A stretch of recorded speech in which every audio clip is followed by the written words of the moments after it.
Welcome back to Question Period on this Sunday. As we've been discussing throughout our show, the feds are set to table their highly anticipated budget Tuesday.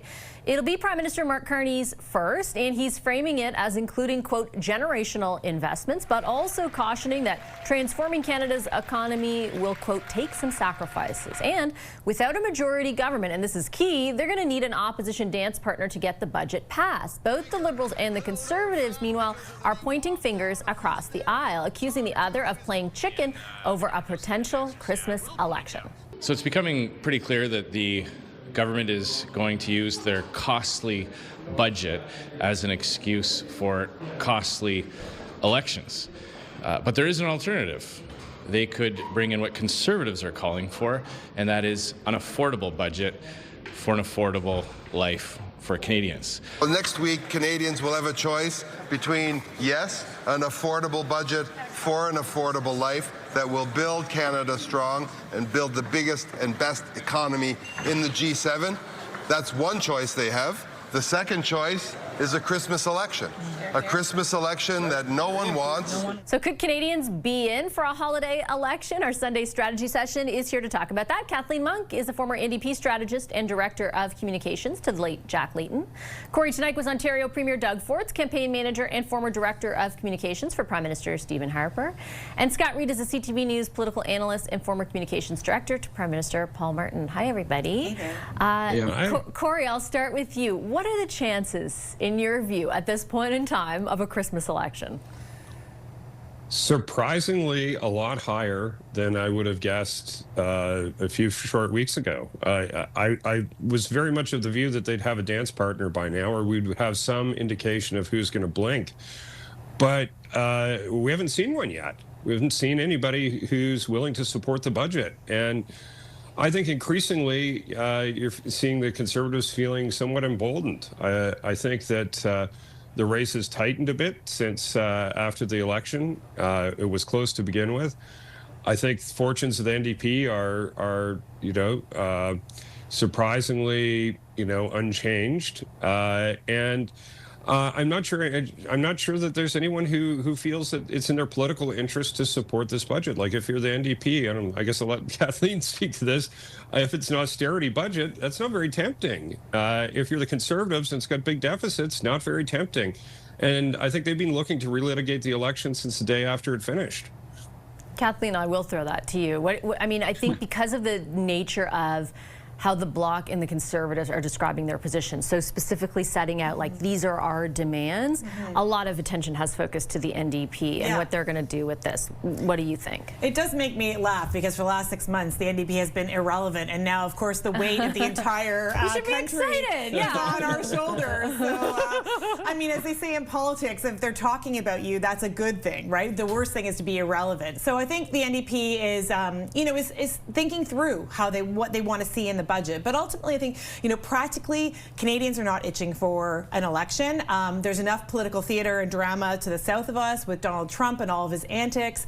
Canadians don't want us going back to the polls. I also think, in fairness, Prime Minister Carney was elected around 7 months ago. They want to give him a fair chance to try to actually execute on his agenda. But in terms of an austerity or not austerity budget and how that might potentially wedge New Democrats, I think you've got to look at it the lens of Mr. Carney has said there'll be generational spending. So where's that spending going to lie? If it's going to be in infrastructure, and with that infrastructure builds, if there's going to be community benefits, which will lead to more jobs, more housing, there's going to be huge investments in housing. If that, there'll be some of that co-op housing, that non-market housing that New Democrats have been advocating for so long, it will be hard for them to go to an election. And also, it seems to me strategically, so those are the practical issues, but strategically, the only party that truly wants an election is probably the Liberals. And so why would anybody want to give them the opportunity to get that, that majority that they crave so much, And so I think that New Democrats will be weighing the possibilities. I think the Bloc counted themselves out with their 6 demands that were impossible to achieve in the first place. They've already been said no to. And the Conservatives, frankly, I'm told, are actually quite fearful of an election, because it means that basically, Pierre Poilievre will likely lose, looking at the polls right now. He's not shown himself to learn any of those lessons from the last election, and that means that they'll be down a leader and going into a leadership contest as well. But let's unpack some of that, starting with the Liberals. Do you think the Liberals, Scott, want an election? No, but they probably would be the principal beneficiary of a surprise election. Look, the question you have to ask yourself, just to go completely history nerd, is this 1979? In 1979, the Clark government thought that it would either pass the budget, or if it failed, the opposition will be blamed for forcing an election. Is that the right calculation now? It was the wrong calculation for the Clark government. It backfired on them badly because Canadians concluded that they weren't competent and couldn't manage. I don't think that's the conclusion that Canadians would reach now about the Carney government. And moreover, I think there's a real risk to the Conservatives. They'd be so thrilled. They'd be so ecstatic. They would be demonstrating and unable to hold themselves back from looking enthusiastic, that they would run the risk of really being on the wrong side of public opinion. I know that irrational things happen in minority parliaments around confidence votes. You can't dismiss that possibility. Anything could happen. Kory could start shopping for his clothes at Winners. Like, literally anything can happen. But I really don't think we're going to see this budget bring down the government and force an election, because it ultimately is not really clearly, demonstrably in anyone's favor. And I don't think it's going to be a full dance partner. I mean, when you look at the numbers, you just need tacit support. You need 2 members of the Bloc or 2 members of the NDP to get lost on their way back from the fishing hole. Like, you don't need a declaration of a party saying, we have decided that we will come over in whole. So the math makes this easier. It also makes it sneakier and trickier. Is there that possibility, do you think, like, is that the easiest out, that there could be some sort of, as Scott mentions, like tacit agreement between some of the opposition parties to have enough people away that, it doesn't look like a rousing endorsement of the budget, but also doesn't force an election? And is there some risk to that, given that we now can actually vote electronically? Mm-hmm. I think there's always risk to that. I think, if you're Steve McKinnon, I probably wouldn't be sleeping very well at night, not having an answer to that question. Like, you want to know what's going to happen before you call a vote that has the potential of bringing down the government. I'll point out one other thing, and talked about this on the podcast a bit. None of these parties are particularly ready for an election. But I would say, if you were to say who's the most ready, it would be the Conservatives. They have, like, the best track record on fundraising. They, I think, are the most eager in many respects to go to the polls, because I think they feel robbed from the last campaign, and certainly at the Poilievre level seem very anxious to relitigate it at every opportunity. So I feel like there should be some private indication at this point, and the fact that there isn't, I would be taking a lot of concern in. I'll get your view on that, Kathleen, but I also like the point that Kory makes about, like, behind the scenes, nobody, and this is true of everyone, like, I've called over the last 2 days, like, particularly in the opposition parties, like, nobody is sure, even in the government, they're not sure where it's going to go next week, which is very interesting. From the House leader too, right? It seemed a few weeks ago that they kind of had the votes, and now he's saying we do not have the votes. And so, and to your point about how voting has changed since the pandemic, when you rise in the House to vote, that vote is counted, and it is in order in terms of big party to little party. But when you vote online, you have 10 minutes to vote, and you can actually vote one way, then check with your House whip and look at the numbers, and you can actually change your vote to an abstain or change the direction of your vote. Like, there's lots that can happen in those things. That's really nerdy mechanics there, but that is how the House works. And just to the point on the election, like, I just got to say, the Conservatives have been the most prepared for the last 3 or 4 elections in terms of fundraising gains, had tens of millions more dollars than all of the parties, and have still failed to eke it out. So, you have to be careful about them gunning for election when they have the same leader with the same personality issues, the same messaging issues that they've had in the last election. Scott, last word on this, and then I want to try and squeeze in around on what's going on with Trump. Yeah, I think the Conservatives really have to watch this. They could be making a colossal misjudgment if they look like they are enthusiastic about the prospect of taking this country away from governing at a time of crisis and into an election. I just think the Canadians will pound them. And I hear what Kory is saying with respect to the financial and structural and readiness advantages they may have. They still have Pierre Poilievre.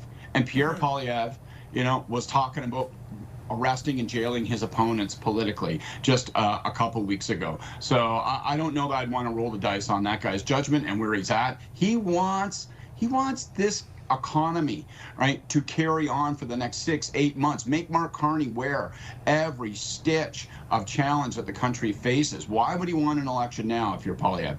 I just don't think that that's wise, and because it's not wise, I think ultimately we'll see this budget pass one way, by hook or by crook.